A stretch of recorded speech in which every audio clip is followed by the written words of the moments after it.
Hello, I'm coming to you today from school, not in my own home, so it's kind of a simple little recording room background. Sorry about that. But we are on the last week of school before getting out for the semester, and your kids are taking finals right now. And so I just wanted to, like I said in the email, give you an overview of where we've been the last 6 weeks. And so you have more to talk with them about. I know from some conversations I've had with them and with you, you've had some really great things to talk about at home. And so I just, again, want to give you more information than what you may already have had to help continue those conversations. To start this unit of study, and we actually did this at the beginning of the year, but we held them back, we used an amazing teaching tool, the Post-it note. These things are awesome for so many reasons, but for us, the way we use them is we give them out to your kids and have them write down one per note any question they have related to faith. I mean, anything. They kind of keep it within the realm of faith and deep questions like that, but we try to let them know there's nothing that we are worried about talking about. There's no bad question. Anything that they are confused about or want to know more about. And so we keep these. And so this unit was one of our first efforts to bring those questions out. And we kind of organized them by topic. And typically over the years, we've come to expect some pretty regular type of questions for this age group. And so we kind of a skeleton of where we will go with it. But again, cater it to each section because some sections and groups of kids have more questions in a particular area than another. This group pretty much was consistent on a lot of the typical deep apologetics type questions about how do we know the Bible is true? How did it even get written? How do we know God exists? Can you have faith and believe in science? How does all of that work together? There are so many different religions. How do we know what we would believe or why we believe what we do? So pretty deep stuff. And it's not as if we just have one day and we sit down and answer the questions. It's more engaging them to think about these bigger questions that people still struggle with and that are just part of being human and trying to find and understand our place as the created beings that God made when He is something much greater than we can completely comprehend.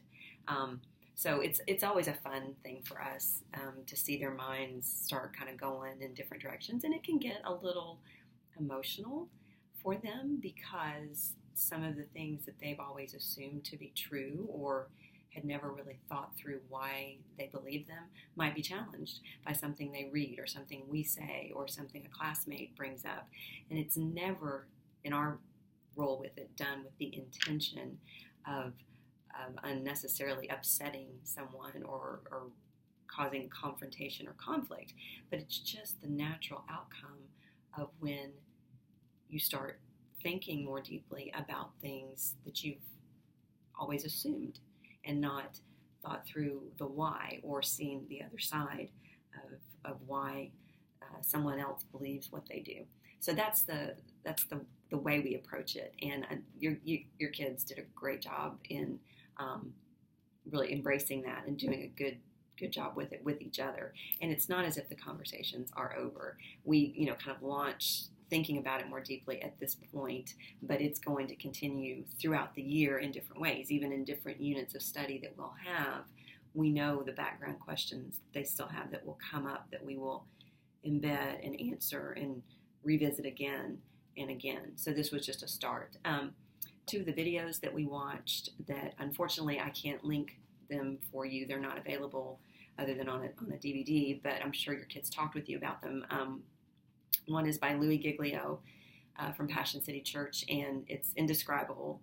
And it's just this beautiful picture. Literally, he uses lots of pictures of how God's creation is amazing and kind of the bigness and the smallness of what we know from science and fitting that in with the great God that we serve. And then the other one is Rob Bell, Everything is Spiritual, and he takes this huge whiteboard across the stage and does the same thing, basically takes the creation account and goes into amazing detail and illustrations and talks about how we, as being created in God's image, are different than the rest of creation, and that even the creation account, specifically in Genesis 3, that talks about even the language is different of how the animals were created, everything related to the earth, and then you see this language of let us,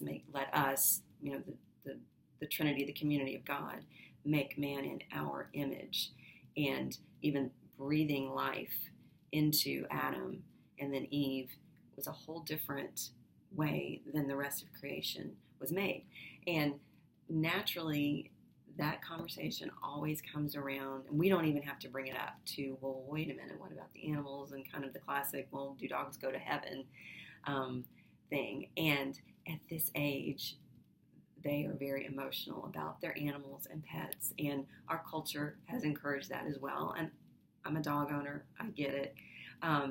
And without us even saying anything, they start to think, well, okay, wait a minute.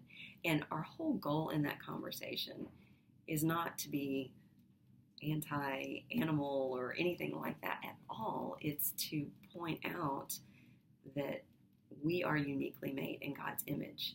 And all of those questions about how it all may be after this life and heaven and a new creation and the place of animals and those things God created, we don't know. But what we do know is that we are the only uniquely created creatures that can create and have a soul that proactively loves and sees the best in others and is self-sacrificial and can be those things that God is, because he created us in his image differently.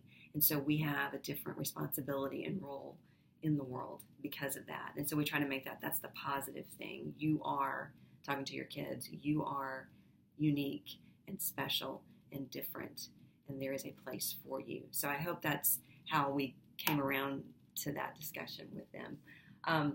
In this, we also have them do actually some notes. We don't do a lot of that, but there's just so much information on like how we got the Bible, as I was talking about before, different arguments for God that different theologians and people throughout time have given as to, argue for the existence of a creator.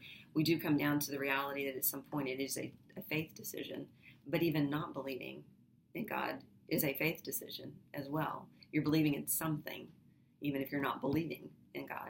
And so we talk about that.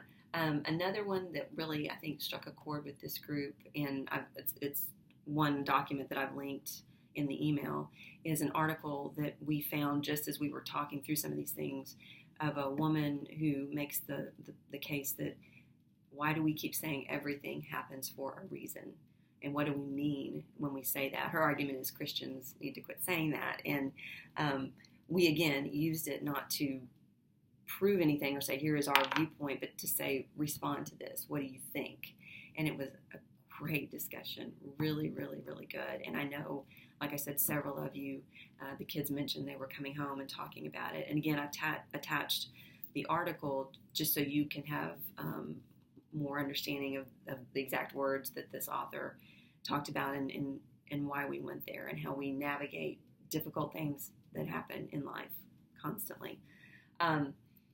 Finally, we spent several sessions with Adam Paw from Pathways during this semester. He's had his last time with your kiddos. He doesn't come and do these things in the high school. They have a different program, but he does an amazing job, and I think many of you have talked with your kids and known how positively he is received. And your group, because of the good parenting they have received, is very receptive and open and understanding of the principles about life and choice and purpose and how all those things make a difference in terms of drug and alcohol addiction and the pathways that people take, the choices that they make and the consequences of them. And I've also attached to the email just one example of a little quiz thing that he gives them to help them see some things about their personality that in both ways, the different 4 personalities that are explored, you have things that make it where you are a person who can be a strong presence that keeps people and yourself from being involved in drugs and alcohol, but also just like, we're all a mixed bag. There's also some potential challenges that if this is your way of acting and being and kind of your personality that you need to be aware of, that will be harder for you in terms of resisting that kind of pressure for drug and alcohol use. So anyway, it was good. And then like in the email that I sent just last week, letting you know about the movie that we did to save a life, we finished that up and they had an amazing discussion about that the other day. So this week, what they will be doing is their reflections like we've done in the previous 6 weeks where they write and reflect back on what we talked about. It will be in on campus, and as we get things looked at and graded, but our grading system is different, reviewed, that will be available for you and on campus by Monday of next week to look at their reflection and where they've come this semester. Just looking at my notes. But anyway, I also, like I said, I have some links to other resources just for you in the email that you can use for yourself, for your own growth. It's been a fabulous semester. We love your kids. I just pray for a restful, enjoyable, peaceful holiday for all of you. And can't wait to get back with them in January. Merry Christmas.